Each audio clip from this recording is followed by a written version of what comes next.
Will the soundtrack kindly produce a sound? Go on. Don't be nervous. Go ahead. Any sound. Wow, the rain is deleting all of my notes right now. It's deleting all of my notes. Dude, holy Dude, crap. all of my notes. It's an attack from the enemy. It's an attack from the enemy.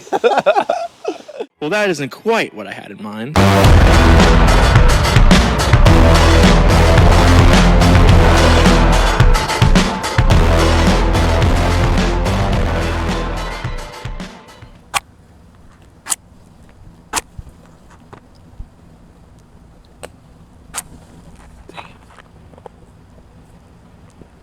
Take two.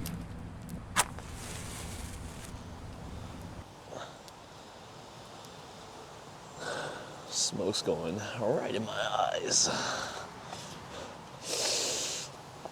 Yeah, I'm gonna...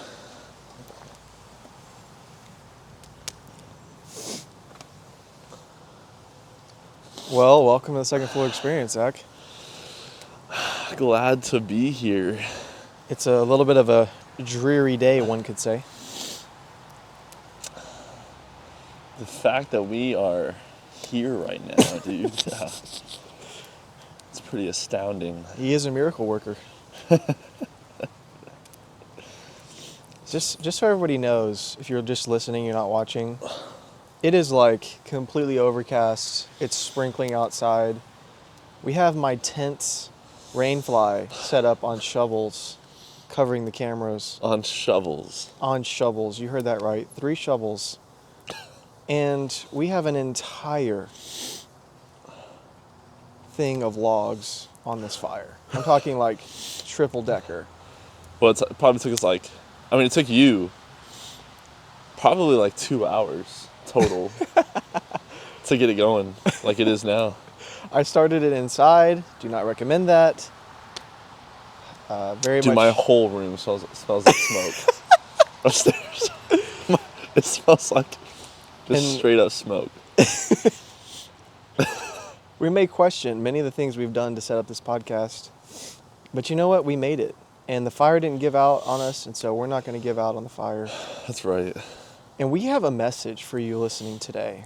I know that last podcast, the last episode, we were talking about all these problems. May even have seemed like we were complaining.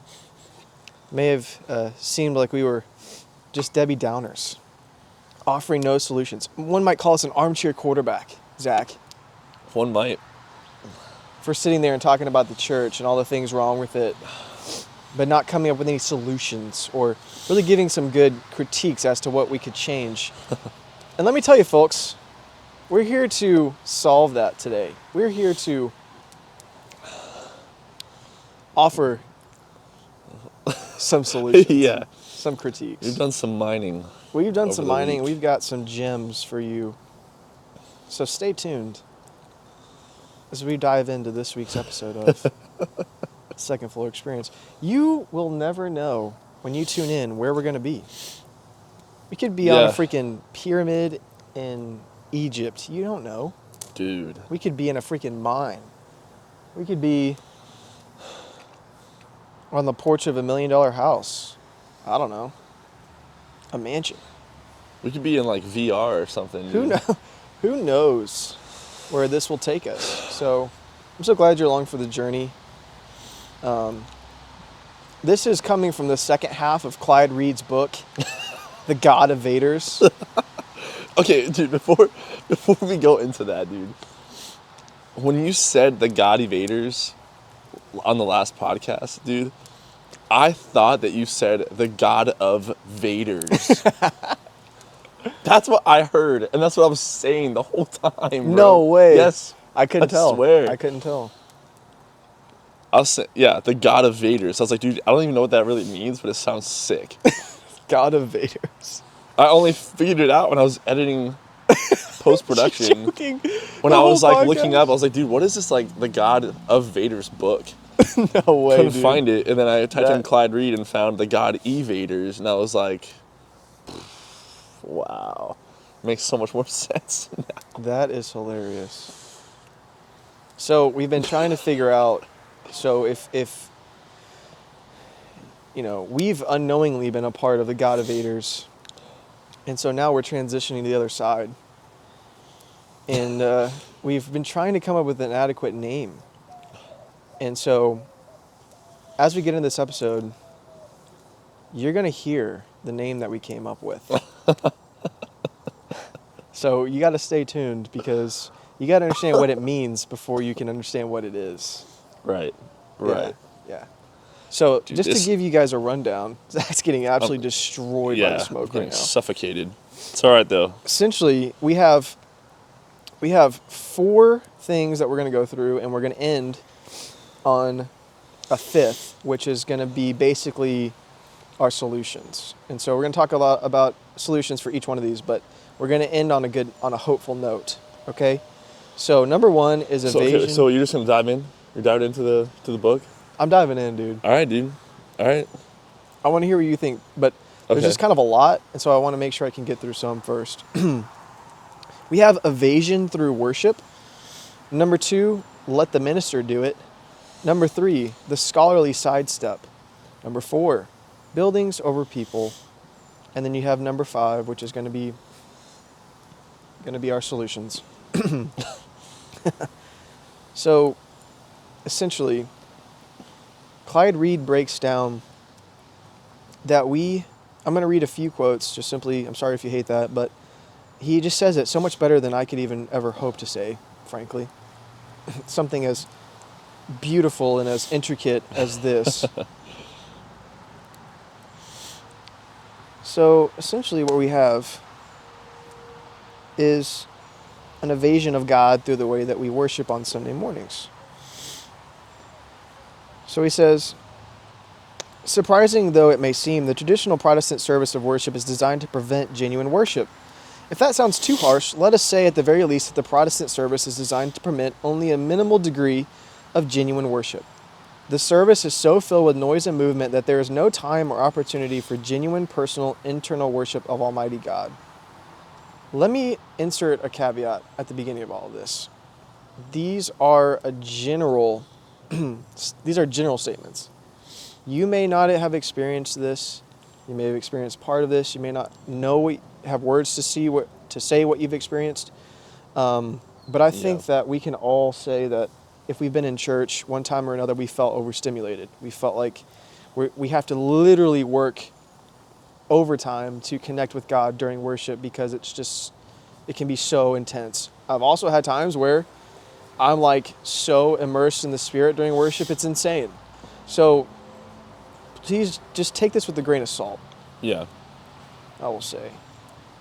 So he says, basically, we do not want anything to happen on Sunday morning that will upset our daily routine. We want to be, quote, inspired, to come away with a warm feeling, but we do not want to be disturbed. We don't want to be disturbed. So subconsciously, we structure the service in order to assure safe, predictable, and comfortable results. And I think that is a great place to start. Comfortability. And Zach, you can weigh in anytime you want. So,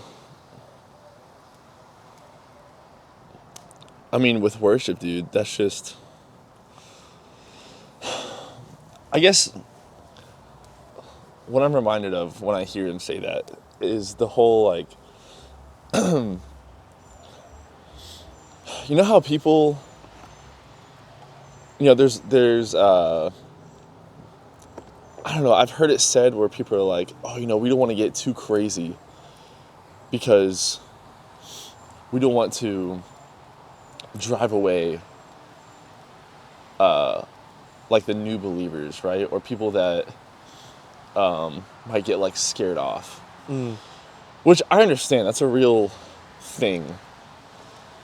I can understand how, for instance, if a new believer or an unbeliever comes into a church service and like worship is just going crazy, people are speaking in tongues, all this stuff,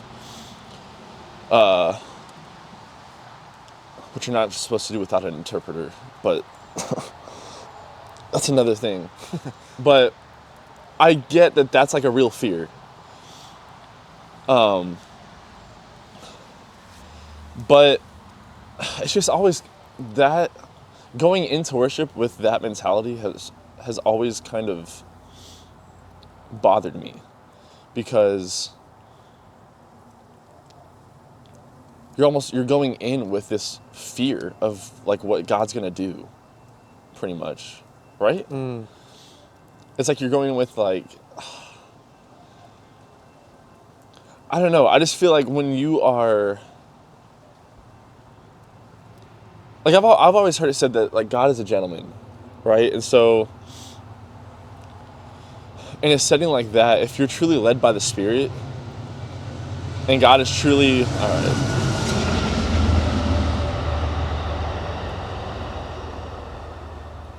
That was a short one. That was quick. Wow.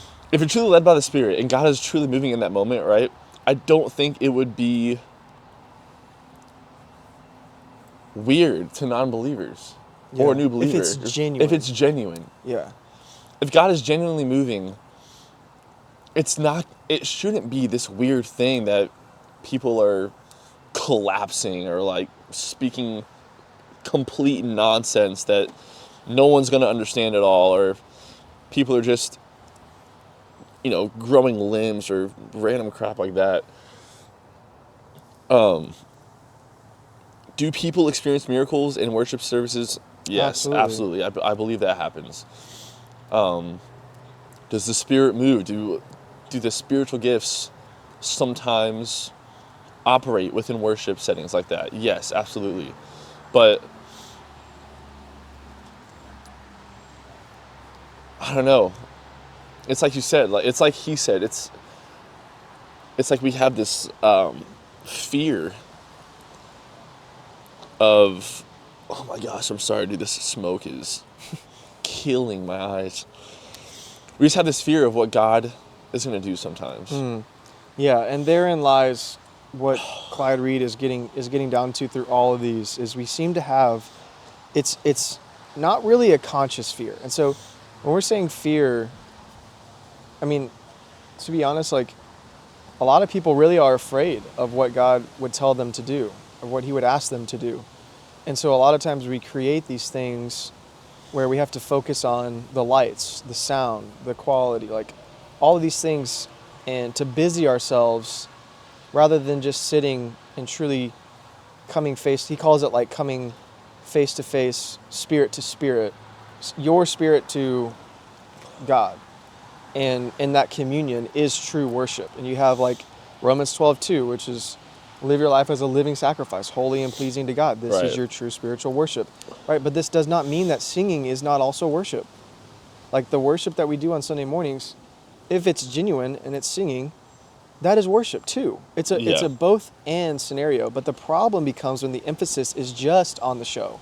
It's just on the singing, and there's no other emphasis put on living this type of worship lifestyle throughout your daily life. Yes. It's when you're just coming on Sunday mornings for an hour and a half, just worshiping there, and never making a point to do it any other time during the week. And again, when you hear me say that, you might think, well, am I supposed to set aside time to sing? I'm not. That's not what we're saying. We've been trained to think it's just singing, or it's just lifting our hands, or it truly is a posture of your heart more than it is anything that you're showing outwardly. That's why I think the greatest example of the Gospels in this is when Jesus points out the man who's praying silently. He's out of the crowd's eye. And then you have the Pharisee who's tearing his clothes and screaming before God in front of all the people. He says, truly, the Pharisee has his reward. But the man who is seeking God without needing or seeking the approval of men is the one who's going to be answered. And so we have the same scenario here happening with worship. Right. Yeah. And so one of the things that Clyde Reid talks about is rituals. And so basically we've created this ritual where we come to church on Sunday mornings, or Saturdays if you're a Seventh-day Adventist, and we we have a very specific ritual that we go through. It's you greet everyone, right, and then you go into worship, and then you worship for a little bit, do a few songs, then you have an announcement, then you have the sermon typically, and then you'll have either post worship or you'll just be dismissed. There's some churches who will have Sunday night stuff, whatever. And the point is there's nothing wrong. He says this. One of the obvious implications of what I have been saying is that for many Christians, attendance at Sunday morning services is little more than a weekly ritual practice, a series of forms habitually observed that lend structure to their lives. He says, I am not opposed to ritual. Man requires a certain amount of ritual. And he talks about how he gets through shaving every morning, and he does the same thing. He reads the paper. He watches the evening news on television. Keep in mind, this is in 1966. That he has his own ritual. He says there's nothing wrong with that. And he's not suggesting that we abandon all ritual. But he says it is the ritual. No, I'm sorry. He says, the question I'm raising is whether this ritualistic function should be the primary motivation to worship. That basically, like, there's a tendency in religion to formalize and standardize procedures in terms of ritual. This grows out of the psychological fact that through ritual, many folks are able to basically ease their anxiety. If they do the thing which is conceived to be right or required of them, they can feel an inner satisfaction, at least for a period. And he says, while we need a certain amount of ritual, and while ritual serves an important function for us, we need to ask if Christian worship should not mean considerably more than this. If the ritual expression no longer has the live meaning it had originally, then is it genuine worship or an empty form we are prostituting for our need for ritual?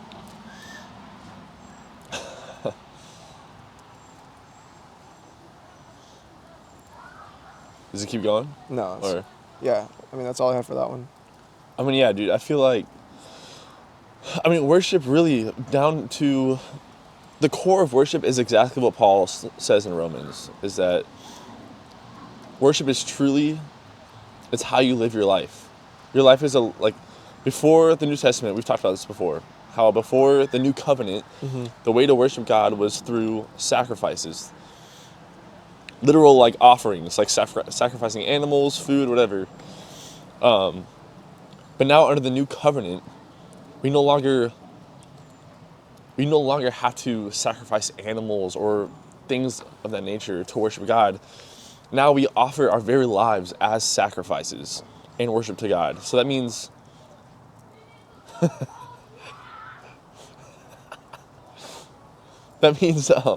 in everything that we do,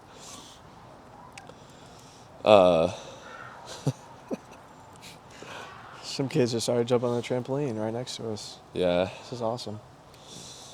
Yeah, shame on them, dude. How dare they try to have fun? Yeah. While we're filming a podcast, are you kidding me?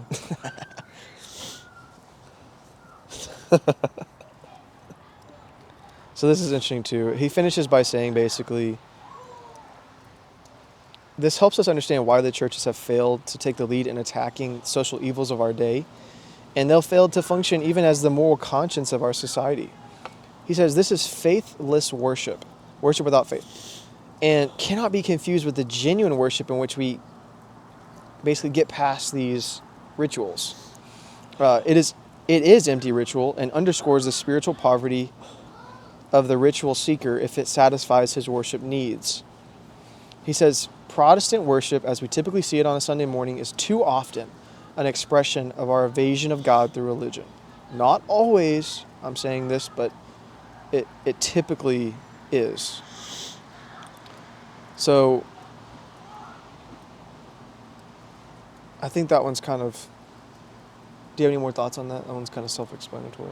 No? I don't mean to rush. I just have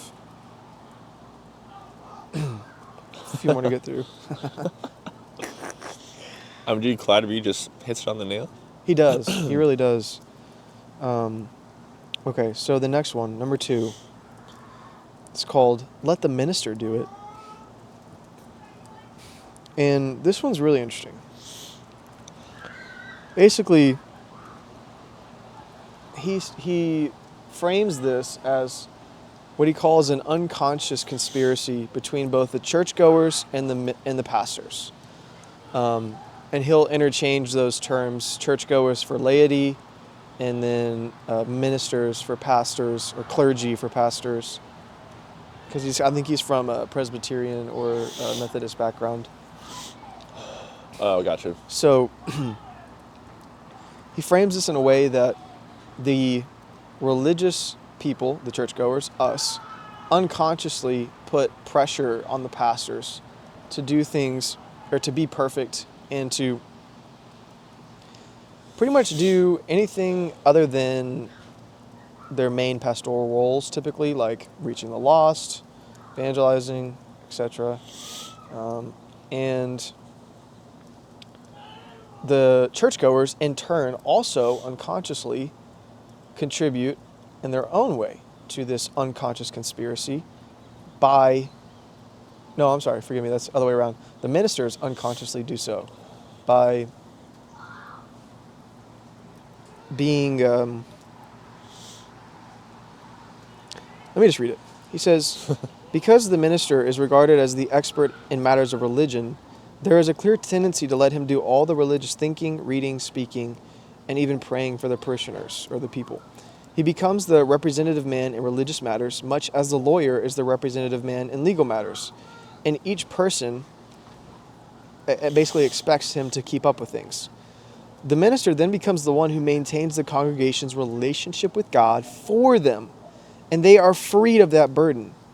Their relationship is primarily to the minister, and it is a passive, dependent relationship in which they sit at his feet on a weekly basis and benefit vicariously from his work on their behalf. By setting aside a trained clergy, people thereby evade their religious responsibility, and faith becomes relatively unimportant, a matter of $1 a week in the offering plate and showing one's face in the pew with some regularity. Basically, going to the church every Sunday or so, giving to the church. He says many of our ministers have become too much like the fathers who, quote, do everything for their children. The pulpit, or the elevated place, encourages this, along with the flowing black robes and colorful status hoods. That's from his Presbyterian or Methodist background. Too many artificial separations have grown up between the believer who speaks and the believer who sits and listens. The congregation has become a group of spectators at a performance, rather than expressing themselves as the hungry, thirsty 5,000 among whom Christ must move and feed, and to whom he says, go thou and do likewise. That is heavy, dude. Yeah. I mean, dude, I can remember specific times where I sat through a sermon, and I remember sitting there, and I could tell, you could kind of just feel in the room that this guy's message wasn't really being well received. Right?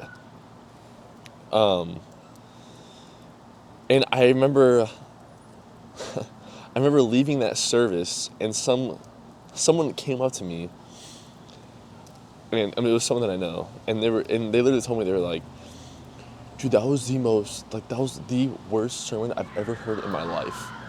Like, which, you know, I've heard that before. I've heard some really bad sermons before.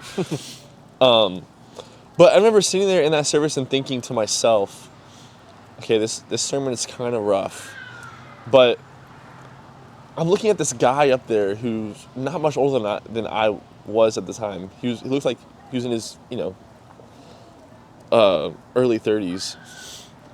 And I was just thinking, gosh, this guy is up here genuinely trying his hardest to, like, serve the Lord. Mm-hmm. And bring a message to this, to the people. Yeah. But you can just tell the people, I mean, there is this weird thing that we do in church where we sit and spectate. And it's like a lot of times our experience of the service is judged off of whether or not the sermon was good, whether or not the worship was good, and You're exactly right. it's just, church was not intended for that at all. From the congregation standpoint and from the preacher's standpoint. The person speaking shouldn't have to be up there worried that they're going to be like graded or judged, based off of this sermon. Like, it just sucks that there's that pressure. Yeah. But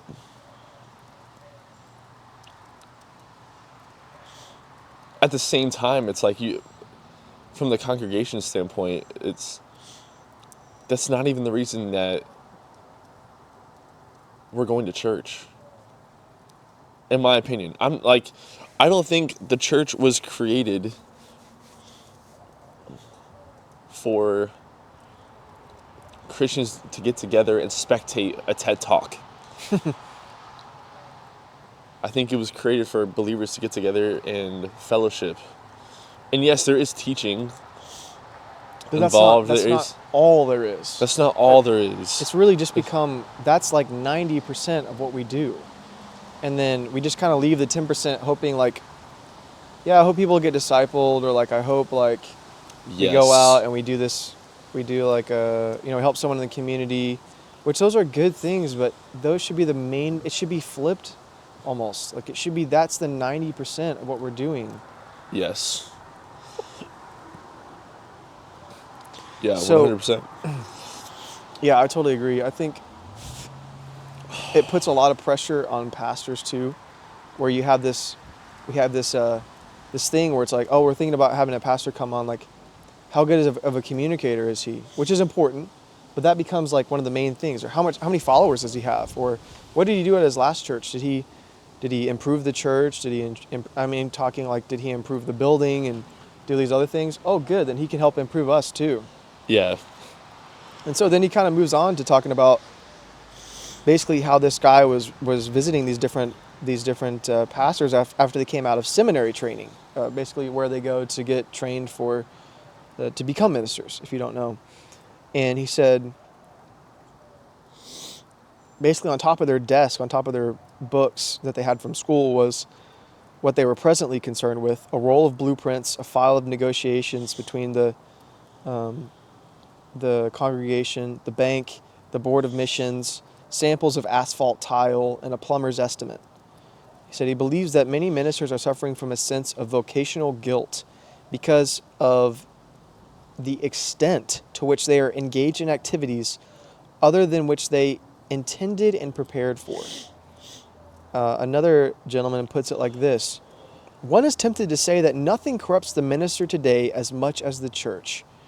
After a few short years in the ministry, most ministers have had every vestige of serious intellectual and spiritual concern rubbed out of their souls. And we've mentioned this just briefly before, I think, talking, but pastors have to literally be CEOs now. They have to be business owners. They have to literally be able to run and operate a business. Yeah. A nonprofit organization. And it is literally what they are. Yeah. And it's like, in a very literal sense, that's what these church buildings, institutions are. And it sucks because they're typically the ones that want to do they want to do the ministering. They want to go visit people in the hospital, and they go visit, like, do all these different things and be able to do marriage counseling and all this stuff. And somehow they end up fitting it in, which is insane to me. But on top of this, they try to build these buildings. They have to keep maintenance up on their building. They have to find a way to pay off this debt that they have for the building. Like, they have to do all of this stuff. And eventually they just get so burnt out and worn down that they lose the reason that they were in ministry in the first place. Yeah. And he finishes this part by saying, basically talking about young people trying to enter ministry, Many of them do not consider the ministry because they want to be involved in significant ventures. And so they elect the Peace Corps, Civil Rights Movement, which was in the 1960s, which is when it was written, or something else which demands toughness and commitment. We can hardly blame them. Gosh, dang, dude. And this in lies, we put these expectations on our pastors, like, well, we're paying them a salary. That's their job, isn't it? And Zach, we were kind of talking about this a second ago before the podcast, but it is truly up to each individual believer to, this may sound crazy, but in a sense, be their own pastor. Like, they should be the one who, you should have your own personal relationship with God. You should be doing the things that you're expecting your pastor to do. You should do them yourselves instead of subconsciously living vicariously through them. And so he talks about this, and he says, a corrective to this whole dreary picture lies in the emergence of the new understanding of the ministry of pastors. Ministry of the churchgoers. The conviction that every Christian is a minister, called to serve God through his unique gifts and opportunities. Yeah, that is definitely true. People get caught up in this whole idea of calling, like, oh, what's my calling? I got to figure out my calling. But as a Christian, as a disciple, as a believer, you are called to be a disciple of Christ. And that's it. That involves ministry, that involves discipleship, that involves all those things. So, read. What was the last thing that you read that he said?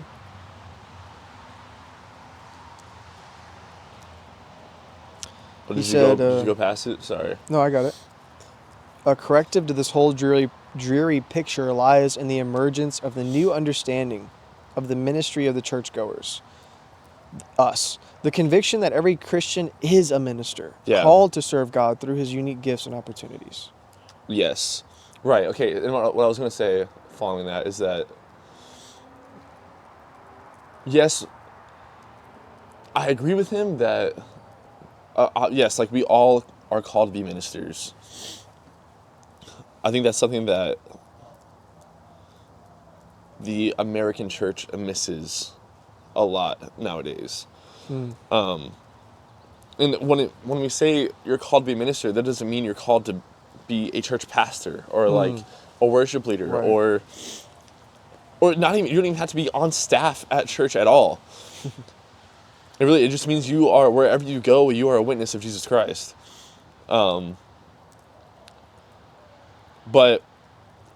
on top of that, though, that while that is true, it also does take. The whole point of us saying this is that we're not trying to get rid of pastors or teachers or worship leaders, whatever. Good point. Because there are people. It's necessary. I mean, people don't become saved and then just become ministers or become able to spread this gospel, right? This thing they're pursuing now. That just comes with progressive sanctification and like growing closer to Jesus and understanding more, becoming more mature in your faith, right? And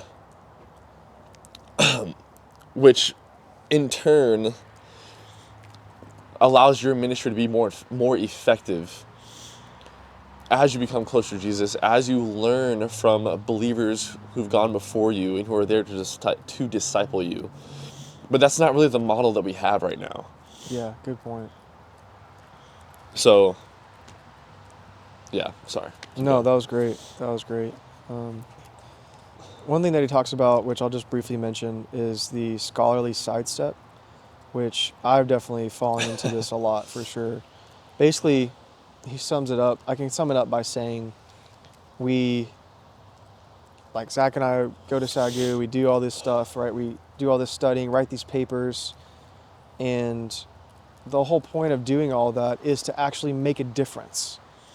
right? Like in the lives of people. And so oftentimes we'll use that as another form of evasion from God, where, and this may upset some people, but you go for a master's or a doctorate in something super niche in theology, not for the sake of changing people's lives, but just for the sake of scholarship. And you're afraid of going out into the world, and so you'd rather study some nuanced thing that is not going to make it really going to make a difference in people's lives. And I'm sorry if that upsets you, but that's one form. And another form could even be Bible study. Yeah. He says there are many ways in which the churchgoers who never take a course in theological school also use scholarship to evade their responsibility to act. Even that hallowed institution, Bible study, may be a religiously sophisticated way of evading the Christian faith. It is possible to engage in regular Bible study and feel that one's religious duty is done. If the Bible study group or program does not lead to action, it may become ingrown and spiritually dead, no matter what fellowship needs it fulfills. Churchgoers may enthusiastically study biblical insights and concepts, but unconsciously avoid the necessity of embodying those insights in their daily lives. Basically, it's a way to play church, play Bible. Yeah. And even though your fellowship needs may be met, even if you have a warm and good feeling coming out of it, but you never take action on these spiritual concepts and insights you're having, it's the same thing. Yeah. Dude, I'm it's it's so hard for me to go, just being completely honest. It's very difficult for me to go to Bible studies now, because I've just come to realize that most of the time Bible studies don't even really end up being, you're not even really like studying the word a lot of times. Most times what ends up happening is everyone goes around in a circle and we read a passage or, scripture or whatever. Yeah, 100%. And most times the verses are then taken out of context, and everyone just like talks about their feelings. And it's just like this, a lot of times it just feels like they become this big circle. It's like an intervention, or like a place where we can all just like vent and get our feelings out, whatever, right? Which I think there's a time and a place for that. Like it's definitely important to have people in your life where you can express your feelings and your struggles, your doubts, all those things. That's necessary. But I don't think I just think that for the most Bible studies I've been to, that's all it ever is. It's just this circle of venting, like, your feelings. And I don't think that's necessarily helpful in your development as a believer. Man.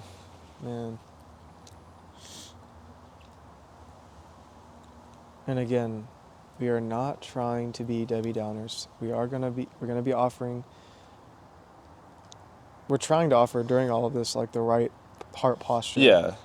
And we're gonna try to be brainstorming some solutions. Yeah, I want to say too, like, I know that, sitting here and saying all these things, like criticizing the church and all these things, it sucks. Like, it sucks to hear, it sucks, and, it's easy to talk about, like, all these complaints and everything, but personally, I believe it's necessary. Like, I think about it like this. Like, imagine you're driving a car and, you hear this crazy, like, rumbling noise in the engine or something. And to go and fix the problem, you just change the battery, hoping that it's going to work. I think that a lot of times to find a solution, you have to be able to identify what the problem is. And especially with a car, sometimes it takes a while. It takes a lot of troubleshooting and diagnosing to figure out exactly what the problem is. But it's necessary. You have to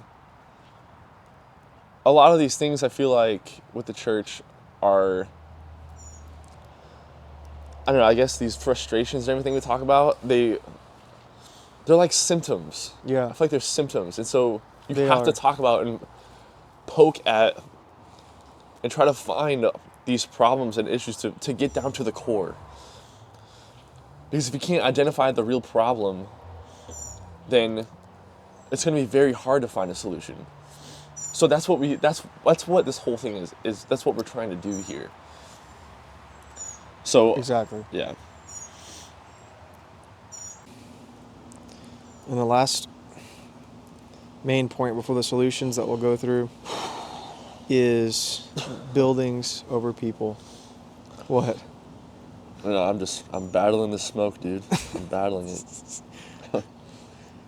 So he starts off by saying, Buildings over people. what could possibly be in this one? Can't wait. On September 6, 1965, thieves broke into a New York City church. They gained entrance by breaking a stained glass window. The window was valued at $950. That was in 1966, so you can adjust that for inflation. They proceeded to the altar where they pried some gems from a marble cross valued at $2,500. They then took the tithe box and fled. Here is a case of the world breaking into the church to secure its treasure rather than the church breaking out into the world to share that treasure. Whew. Whoa. And sadly, the treasure they found was that which the church had laid up for itself.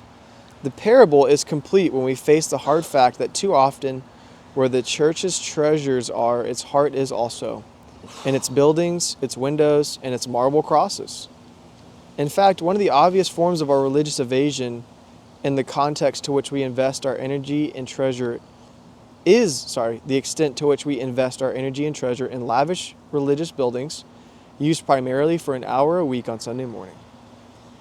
What a start. Wow. Does it keep going? Or I mean, that was that paragraph, yeah. Oh, okay. We can talk about it. no? I mean, Okay, I'll continue. yeah. He says, basically, my point should be clear. To spend hundreds of thousands of dollars on statues, stones, carpets, and organs in this crucial time is immoral. It is certainly alien to the Spirit of Christ that pervades the New Testament. For Christ was concerned not with the paraphernalia of religion, but with true faith. Oh my gosh. Apparently, we have yet to learn that genuine worship does not depend on a given form of ritual or on the excellence of the music which accompanies it, or on the beauty of the building in which the worshipers assemble. Genuine worship is a matter of the heart. Another train bites the dust. Is that number 2 or 3? I think that's number 3. So he finishes, this is like the main point of all of this, of the worship, the buildings, the minister stuff, Yeah, okay. all of this. He says, why? Why do these groups, why do all of us insist on spending huge sums of money for rarely used sanctuaries and accessories which are not essential to true worship? Let's be honest about it. We do so not out of real need, but out of pride. Because we do not understand what the church really is, we must identify something as the church. That something becomes the building. Identifying church with building gives us a tangible symbol to which we can point and say to ourselves, in effect, see that beautiful structure? That is my church. Since it is important, I am important. After all, we have one of the best and most highly paid preachers in town, one of the finest pipe organs, one of the most beautiful sanctuaries, and our choir has more paid voices than most. My social position is enhanced by that building and by the other people who identify with it. What is the real reason we try to justify expensive organs or windows or statues? Because they serve as an extension of our ego. Jesus said plainly, do not lay up treasures on earth, for where your treasure is, there your heart will be also. When we invest our church resources in earthly treasures, cathedrals, statuary, stained glass, and you could change that easily to, multi-six-figure stage productions, lights, equipment, cameras. Yeah. How can we expect our hearts to be elsewhere? When the church sets an example by concentrating on material things, how can we expect its people not to follow that example? Gosh. Man. So if you stayed with us through all those quotes, I applaud you. This is not the easiest thing to listen to someone talk about quotes. Well, I want to know what your thoughts on that, dude. Like,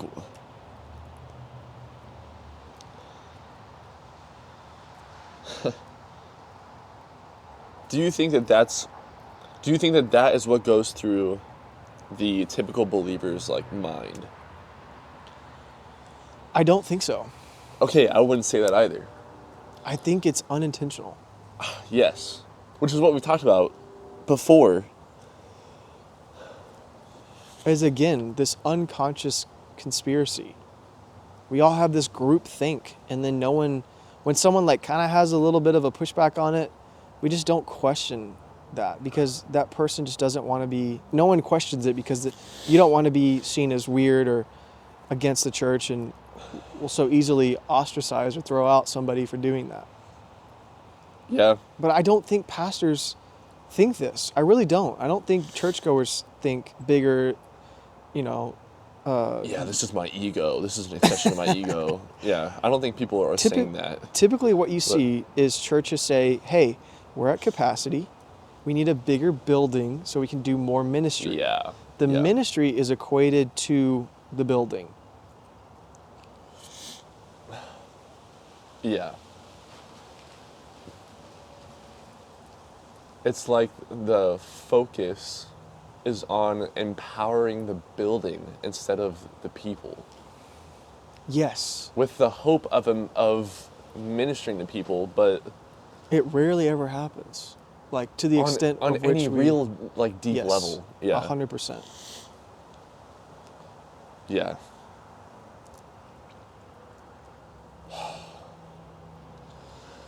I mean, dude, it's like, what can I even say? Clyde Reid just says it how it is. He knocks it out of the freaking park. He does. And that's why we read those, is because we cannot adequately describe this. It's very nuanced. It's very difficult to put your finger on. Okay. Well, what's crazy, dude, to me is that, let me say this, and then we can go into, like, what he says are, like, the solutions and everything. That's what you're about to read? Mm-hmm. The more and more we talk about these things, the more and more I read the Gospels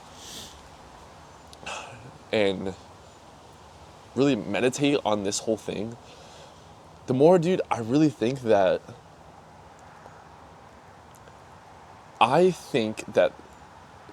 the church today, like the American church, is so much alike I just think we're so much more alike to the religious establishment in Jesus' day than we realize. Yes. Like, I don't think we realize, like, if we read the Gospels, it's like, oh yeah, Jesus, he condemned the Pharisees, he condemned the religious leaders for the hypocrisy, for, focusing too much on the temple and how they looked and all these things. And we just kind of like read through the Gospels and we don't really consider that. We don't, it just feels like we don't consider the possibility that could be us. You know what's crazy? Do you think the Pharisees or Sadducees really genuinely woke up every day like, man, I can't wait to put this huge burden on the people of God? No, I don't think so. I think they were sincere. Exactly. I 100% believe that they thought they were doing God's work. Paul literally said that. Because Paul was a Pharisee. He literally says, I believed I was doing the Lord's work. And going out to, at that point it was kind of insane, but to go out and basically imprison Christians and kill them, possibly. But no, even before that though, with the Pharisees during Jesus' time, I don't think that they were trying to be, maybe some of them. Maybe some of them were, they enjoyed the attention, they enjoyed the the self-righteousness and like having that status among their peers of like, oh wow, like Yeah. he's really, look Oh, how God. righteous the Pharisees are. I mean, maybe a lot of them maybe enjoyed that. But yeah, dude, I just think that the American church today is so much alike, is so similar to that, and we just do not realize it. You know what We I don't think realize it. Jesus would say to all of us today? In the same way that he would say to the Pharisees, essentially like you measure out, the cumin and all the dill, and you measure out all your little like garden spices to tithe, Yeah, yet you you neglect the weightier, the weightier matters Yes, of yeah. like love and mercy. yeah, caring for the poor. Yeah. I think he would say, we're so careful to make our buildings look good. We're so careful to have the quality of our live streams be 4K. Yeah, We're so careful to make sure that we have the right greeters at the door, that we have perfect these worship set. the perfect worship set, that we neglect the weightier matters of people like Jesse and Shelley, Yes. who desperately need housing, they need money, they need help to get on their feet. Yeah. Well, yeah. And really, the weightier matters of even the heart of the believers inside the congregation, that are the heart of the believers and the religious leaders in our churches today, who are just they're just experiencing this surface level faith week to week, over and over again. It's like they never get past that wall of, I don't know, like I always say, I don't want to speak for other people's faith, but man, it's just like, dude, I can point to specific examples, because I'll say this, like, there's been specific times where I've gone to a prayer, like a morning prayer, and I remember coming out at the end of it, and one of the leaders was like, we were talking with all the young adults there. Sorry, dude, I'm freaking crying from the smoke right now. We had a morning prayer, and we were all like young adults talking outside in the lobby, and I remember one of the leaders, I think I've told you this, but one of the leaders came up, and to this, like, we were kind of all talking in a circle, and he said to one of the young adults, they were like, oh my gosh, man, so-and-so, you're such a prayer warrior, like, you just sounded so awesome in there, like, just the way you were able to, like literally just praising the way that they prayed, whereas, because this person during the morning prayer was praying very loud, very long, very, passionate, whatever, while other people would pray out loud, but like pray silently, and like maybe for like literally 20 seconds, and so to go and do that, to compliment someone on the way that they prayed, and literally like point out how, I don't know, like that to me is very Pharisee. That's like one example. And then, dude, I remember even way back before the church right now, with the other church before the merge, right? Like, Yeah. I remember this was when I was kind of like the youth leader, and I had, we set up this whole event for just a regular prayer service. So people would just come, and there would be, light music playing in the background or whatever. And it was just a time just to sit and pray. And just like, there was no message planned, or it was very just like free, just come and like hang out, Yeah. but like pray and be in the presence of God, right? And at the end of it, one of the students came up, and I think, it was a small church, so like 5 people showed up. But at the end of it, one of the students came up to me, and told me how, like, he was criticizing me because he's like, typically the leader of, in a setting like this, they're the ones who are supposed to be up in the front praying the loudest and praying the hardest and the longest. So like literally telling me these things. And so, like, for me, when I hear a youth student telling me that, it tells me that they're learning this from their peers or from their pastors or teachers or whoever, right?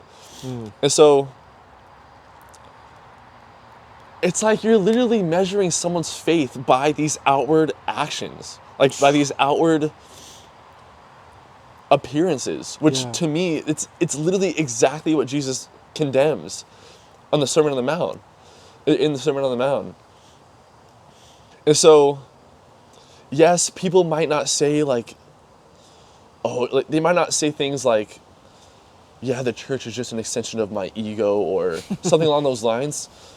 There are things that are directly in line with what the Pharisees did that we do today. And that should be extremely alarming, in my opinion, because Jesus was very clear in saying that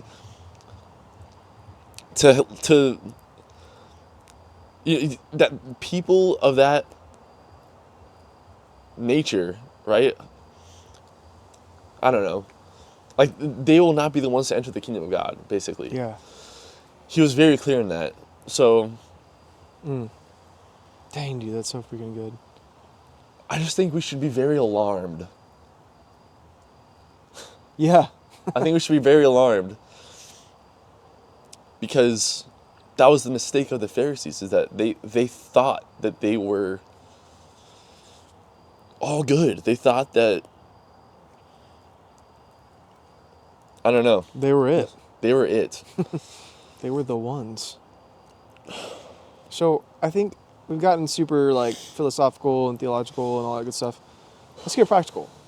Yeah. What does it look like to still be a part of your church, but as an individual believer, as an individual churchgoer, to not live like a Pharisee, to not live like a God evader? One, it's really start observing these things in your church. Notice the things that we've talked about, the way worship is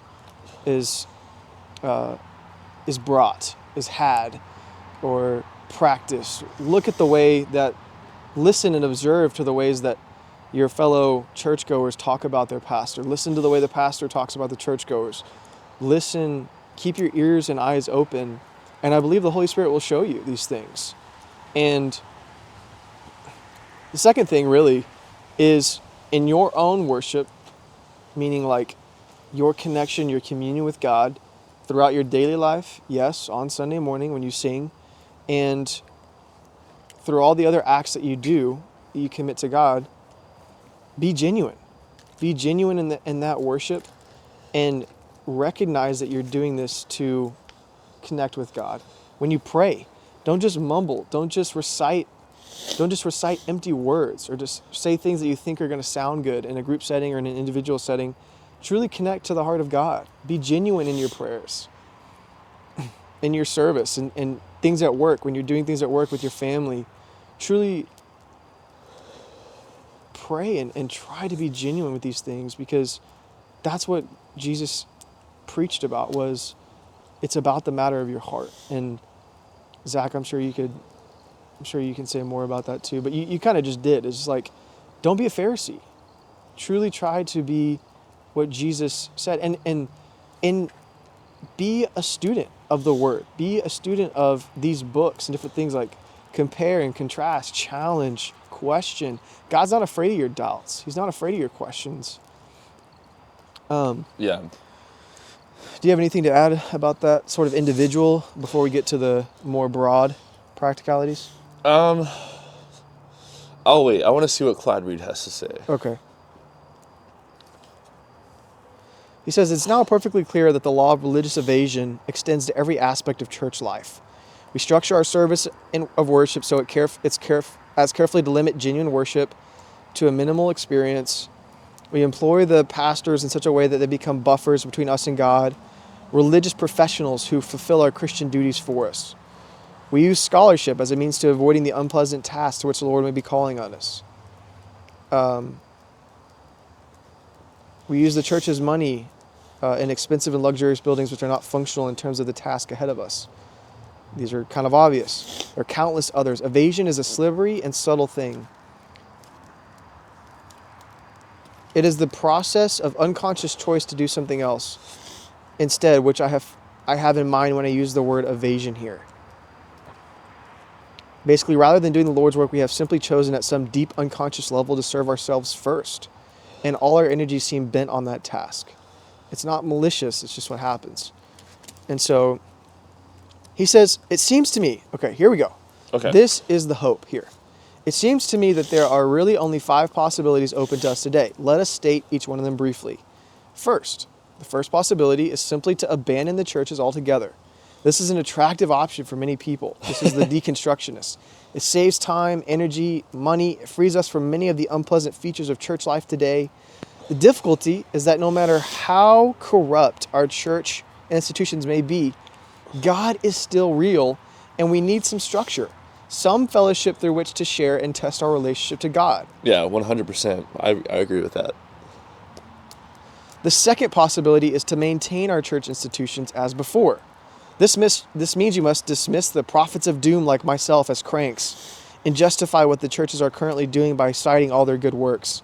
It too has many advantages. It is easier to maintain the status quo than to try to change it. The disadvantage is that time is running out and the world is incredibly impatient with these self-centered and self-satisfied institutions. And it is now clear that they are not really forwarding the religious aims they claim. The third possibility is to continue basically the same structures we have now, but with a new vision and awareness of the church's task to be the church in the world. This means adding to the traditional worship service and school church program, some renewal groups or Bible study groups, engaging in some civil rights activities, and generally coming alive to the 20th century. Or for us, it would be the 21st century. This will often mean functioning as a small church within a larger church, a core of true believers within the large uncommitted congregation. This may be excellent as far as it goes, but it does not go far enough. It leaves the congregation with the burden of carrying the whole weight of the uncommitted fellowship. The larger group will often call the shots, blunt the witness of the smaller group, and basically it'll just kind of turn into like a church split. It's not enough. The fourth possibility is being tried by groups here and there. It's to withdraw from the existing institutional structures for the purpose of becoming free, to create a new and more flexible structure for a particular mission in the world. He cites the Church of the Savior in Washington, D.C., which at the time was led by Gordon Cosby. He said this approach has disadvantages too. It has the implicit danger of cutting the groups off to some extent from the ongoing life of other Christians. There is the danger that the separate group may emphasize one narrow aspect of the faith and fail to see the larger whole. Fifth, okay, here's the fifth option. The fifth live option open to sincere Christians today is to work for the renewal or reformation of the existing church organizations so that the entire fellowship can become the church on mission. The basic structure before the churches today is whether or not such renewal is possible. It is a question to which we do not know the answer. Our church structures are clearly rigid and resistant to change. However appealing as this solution may be in some ways, we cannot yet surrender the possibility that the old structures may be reformed. He says, I'm not optimistic that this may be done, but I am hopeful. And he cites several things, basically that there are many pastors who also feel this way. There are many church leaders who feel the emptiness of their own church life. There are many churchgoers like Zack and I who have felt the dissatisfaction of this kind of evasion of God. And to be honest, and he talks about how a big part of that is just recognizing that there is a problem, which we're trying to do here. Yeah. Calling attention to these things. There's been churches who have put aside their building funds to give to the civil rights movement at the time. And give I'm to sorry, dude. genuine missions. The smoke is actually destroying us right now. Basically, it's time for action. He's giving a call to action. He says, in order for this change to occur, a revolution is called from within the ranks of the organized churches. It is, he says, Pierre Burton in his The Comfortable Pew put it is the thesis of this book that a violent revolution, violent in the psychological and social, rather than the physical sense, is needed to save Christianity. And he talks about, like, basically people are not going to like this, and it's going to be really hard, and many people are puzzled that they can't find this kind of experience in their churches today, etc. So those are the possibilities that he gives for the ways that we can do this. Come on, dude. We're on the final. I know, We're dude. on the home Trust stretch. me, bro. I'm here. I feel like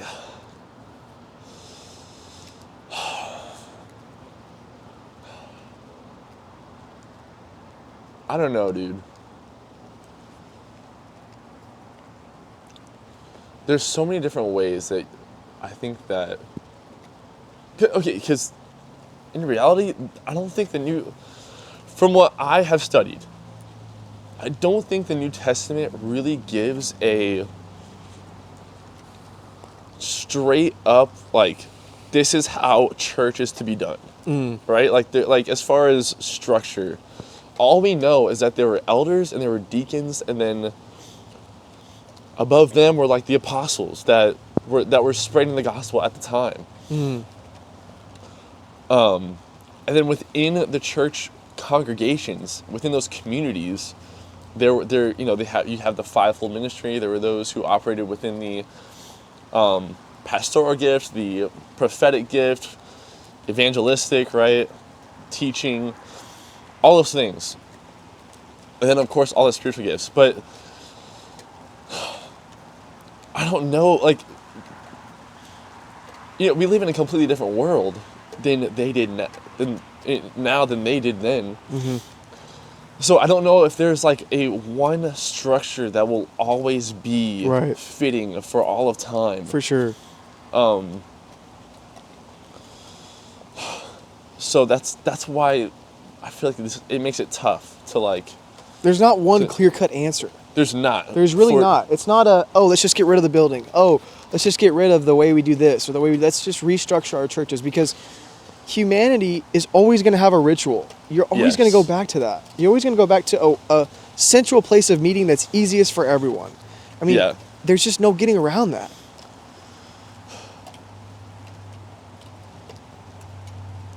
You know what I think, dude? What do you think, dude? This is what I've been thinking about over these past couple of days. I feel like there are two core problems with... Dude, the rain is coming down. Holy crap. I know, we got to wrap up soon. I think there are two core problems with the church today. I think the first one is that I think we've forgotten what it means to live in the kingdom of God. And then as a result of that, we don't really know what it means to be a disciple of Christ. And so, okay, I'm going to read this, because if I don't, I will butcher all of it. But kind of continuing on what I was saying about how I think our church today is very much alike the religious establishment then. Yeah. I think that knowing what we know about the Jews back then, right? We know that they were in this place where they were waiting for a Messiah to come and rescue them, right, from their oppressors. Yeah. They're waiting for this king, warrior, Messiah to come and rescue them from the Romans or whatever other nation would be oppressing them, right? I think in a very similar way, believers are like that today. Wow. Where Yeah. we We're just look waiting out, for the second coming of yeah, Jesus. we look out and see like the sin flourish in the world. Yeah. And it's like, how many times have you heard, Jesus, Christ can't come back soon enough, or like, it's like that thing we're all waiting for heaven to come. Yeah. But imagine if I walked into any church here in Round Rock, right? Yeah. I bust open the doors on Sunday morning in the auditorium, and I was like, and I just screamed to everybody, "Hey guys, I don't know if you know, but heaven is here. I am in heaven right now." Like, I'm just like screaming that, right? I'm like, Yeah. like, I have good news for y'all. I would probably, I would look like one of those Christian lunatics that's just lost their mind. Jesus freak. Yeah. They'd be like, dude, get the heck out of here. What the heck? But that's essentially what Jesus did. That when he started his ministry, that was the core of his teaching. That when he said, Wow, Zach, that's so good, dude. Dude, he came and he said, "Behold, I have good news, for the kingdom of heaven is at hand." That was the gospel. The kingdom of heaven is here. Dang, dude. And so I feel like we don't really understand. We don't, dude. I dude. can't even. We don't. Here. We don't even really understand what that means. Thank you. And so, No, we don't.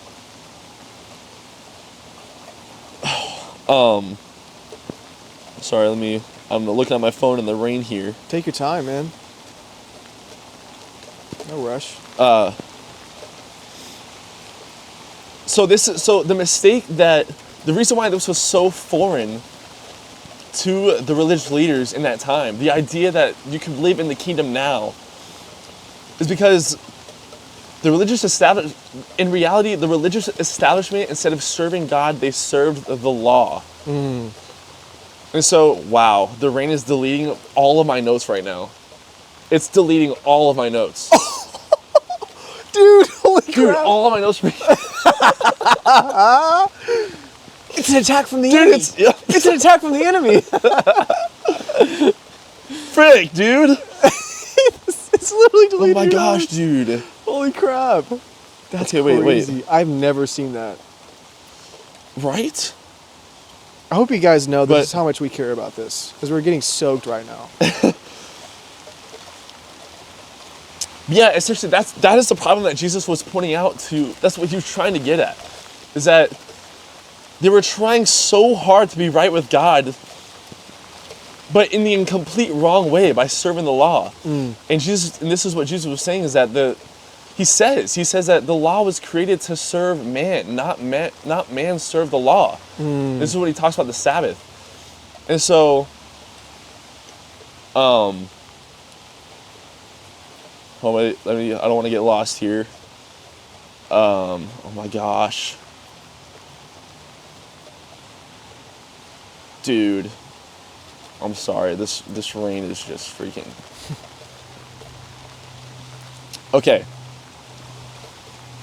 Okay, so, and this is what Paul says in line with that when he's speaking to the Romans. He says, oh my gosh. Okay, so he says, this is Romans 3. He says, "But now God has shown us a way to be made right with him without the requirements of the law, as was promised in the writings of Moses and the prophets long ago. We are made right with God by placing our faith in Jesus Christ. And this is true for everyone who believes, no matter who we are." So then after hearing that, the question might follow, well, does sin not matter then? Does the law not matter? Can I just live however I want? And Paul, anticipating this question, then responds a few verses later and says, well then, if we emphasize faith, does this mean that we can forget about the law? Of course not. In fact, only when we have faith do we truly fulfill the law. So this is right in line with what Dallas Willard is talking about in the Divine Conspiracy. Yeah. Is that when you live in the kingdom of God, when you understand that, when you become a disciple of Christ, then, and you have faith in him, like Paul says, that is how you actually fulfill the law. The law was created because it only shows us that was the mistake of the Pharisees. They were trying so hard to be perfect by following the law. But Paul is recognizing that that's impossible. The whole point of the law was to show us that it's impossible for us to meet the requirements of the law. And that's why Jesus came in, the only person that could meet the requirements. He fulfilled the law. Dude, with our faith, with our faith in him, that is how we are able to fulfill the law, because of our faith in Christ. Wow. And so, please don't delete right now. Please, God, don't delete.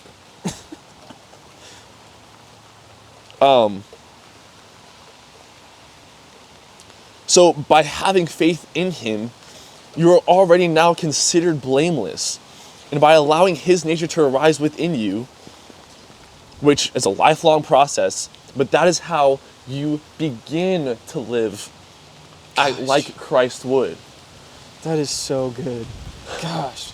And he said, I forget how he says it because I think it got deleted, my note, but he says something along the lines of, it's like, I don't know, I forget. It's like that is how you become able. It's like we have it backwards. We try so hard to be perfect and follow the law.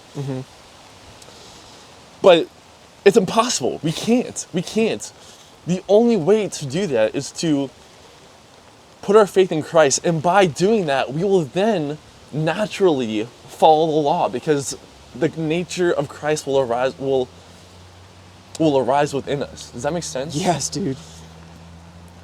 And so, gosh, okay, I'm shivering now. Me too. And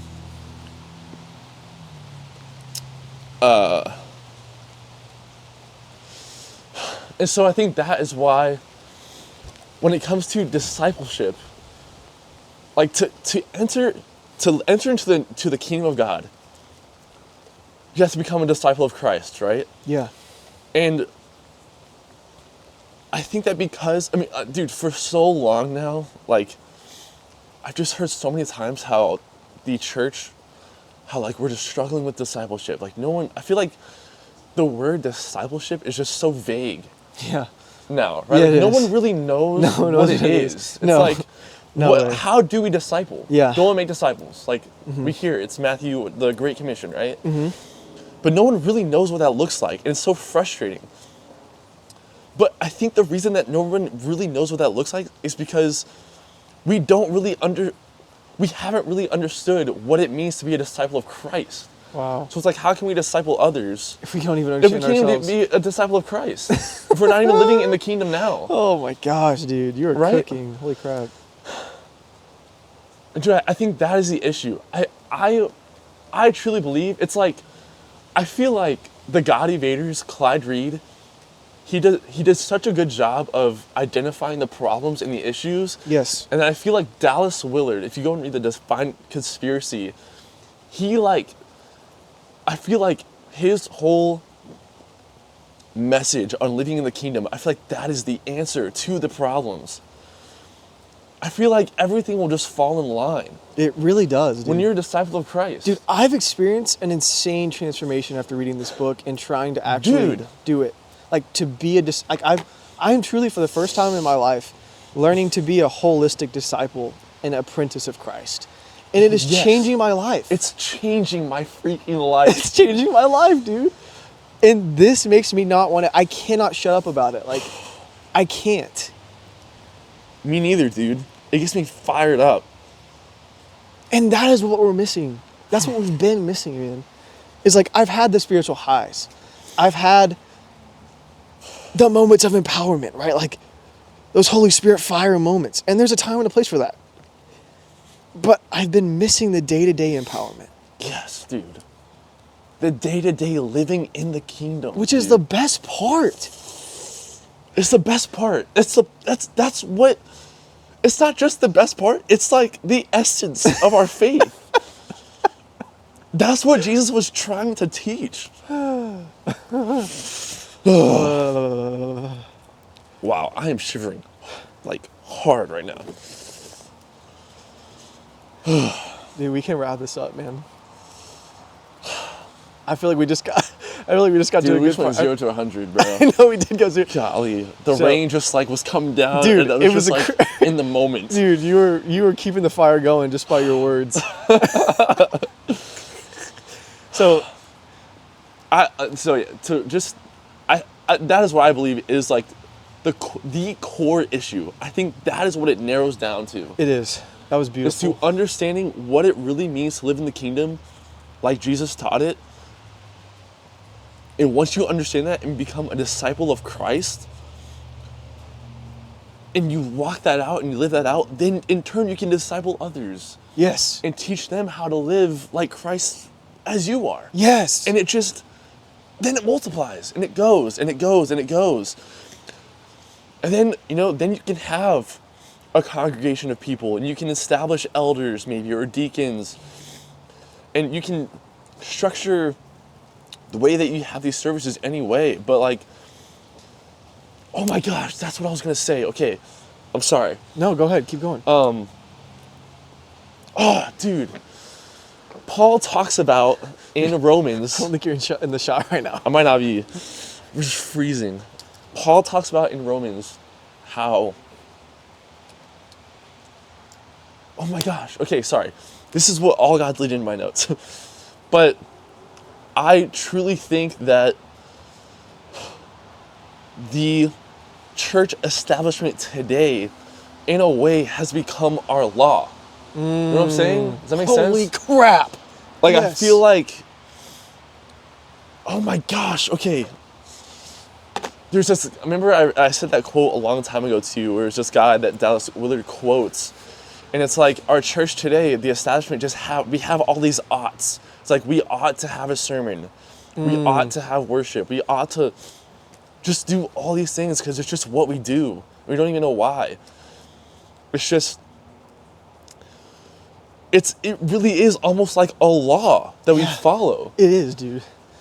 It's like we're serving the law. Yeah. We're serving the church establishment. We're serving these buildings. That's why the ritual is so important for us, because it makes us feel good. Yes, It makes us dude. feel like we're fulfilling something for a period, but then it leaves us empty It leaves us empty, dude. and It leaves us disempowered. empty. Yes, it's like, dude, it's literally what Jesus says. It's like, these buildings should be made to serve us, not us serve the buildings.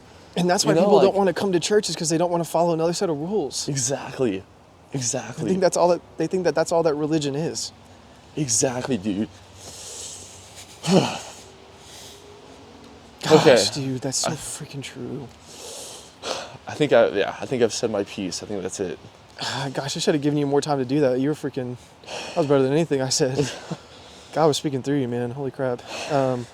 So if you made it this far, you've probably figured out that the title of this is what you can call yourself to take up this challenge, essentially, is to take up Jesus' challenge, is to live in the kingdom, is to be a kingdom conspirator. Yeah. A kingdom conspirator.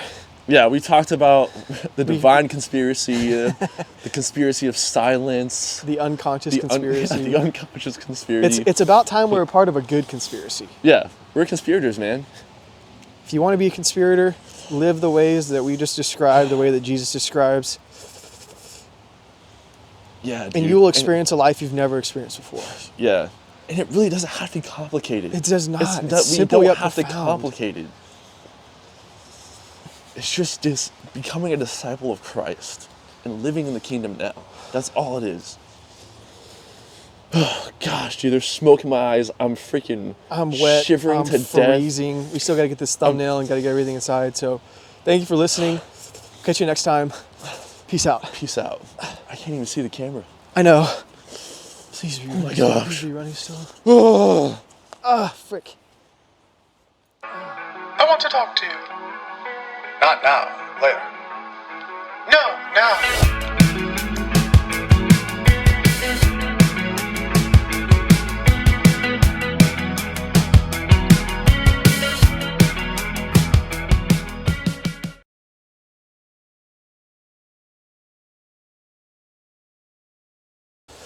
Hey, we got to get this freaking We gotta get this thumbnail, dude.